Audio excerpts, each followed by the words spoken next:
মে দিবস উপলক্ষে সারা দেশে বিভিন্ন কর্মসূচি পালন করেছে শ্রমিক সংগঠনগুলো। জেলায় জেলায় র্যালি, পথসভা, আলোচনা সভায় শ্রমিকদের ন্যায্য অধিকার ও নিরাপদ কর্মপরিবেশ নিশ্চিতের দাবি জানানো হয়। প্রতিনিধিদের পাঠানো তথ্যচিত্রে বিস্তারিত জানাচ্ছেন শাশ্বতী সরকার।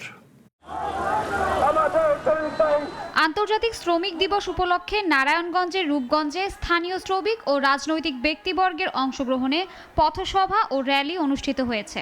বাংলাদেশ গণ অধিকার পরিষদ রূপগঞ্জ ও ২৫০০ উপজেলা শাখার উদ্যোগে দুপুরে উপজেলার ভুলতা ও গোলাকান্দাইল এলাকায় পথসভা ও র্যালি অনুষ্ঠিত হয়েছে।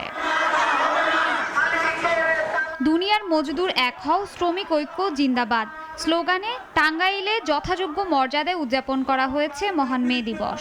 সকালে জেলা শ্রমিক ফেডারেশনের উদ্যোগে নিরালা মোড় শহীদ মিনার প্রাঙ্গণে এক বিশাল শ্রমিক সমাবেশ অনুষ্ঠিত হয়। এ সময় প্রধান অতিথি ছিলেন টাঙ্গাইল ২ আসনের সংসদ সদস্য আব্দুস সালাম পিন্টু। নওগাঁয় বাংলাদেশ শ্রমিক কল্যাণ ফেডারেশন জেলা শাখার উদ্যোগে শহরের বালুডাঙ্গা বাস স্ট্যান্ড থেকে একটি র্যালি বের হয়ে মুক্তির মোড়ে গিয়ে শেষ হয়। পরে মুক্তির মোড় কেন্দ্রীয় শহীদ মিনারে অনুষ্ঠিত হয় শ্রমিক সমাবেশ। ময়মনসিংহে দিনব্যাপী নানা কর্মসূচির মধ্য দিয়ে মহান মে দিবস পালিত হয়। সকালে জেলা প্রশাসকের কার্যালয়ের সামনে থেকে বেলুন উড়িয়ে বর্ণাঢ্য র্যালির উদ্বোধন করেন সদর আসনের সংসদ সদস্য আবু ওয়াহাব আকন্দ। মেহেরপুরে দিবসটি উপলক্ষে সকালে জেলা শিল্পকলা একাডেমির সামনে থেকে একটি বর্ণাঢ্য শোভাযাত্রা বের হয়।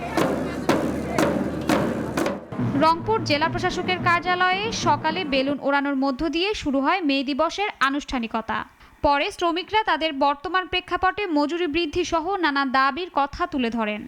মে দিবসে লালমনিরহাটে জেলা প্রশাসন ও শ্রম কল্যাণ কেন্দ্রের উদ্যোগে জেলা প্রশাসক কার্যালয়ের সামনে এক আলোচনা সভা অনুষ্ঠিত হয়। ঝালকাঠিতে বর্ণাঢ্য র্যালি, শ্রমিক সমাবেশ ও আলোচনা সভার মাধ্যমে আন্তর্জাতিক শ্রমিক দিবস পালিত হয়েছে। পিরোজপুরে সকাল 10টায় কৃষ্ণচূড়া মোড় থেকে একটি বর্ণাঢ্য শোভাযাত্রা বের হয়ে শহরের প্রধান সড়ক প্রদক্ষিণ শেষে সিও অফিস উপজেলা চত্বরে শেষ হয়। র্যালি শেষে উপজেলা পরিষদের অডিটোরিয়ামে এক আলোচনা সভা করা হয়।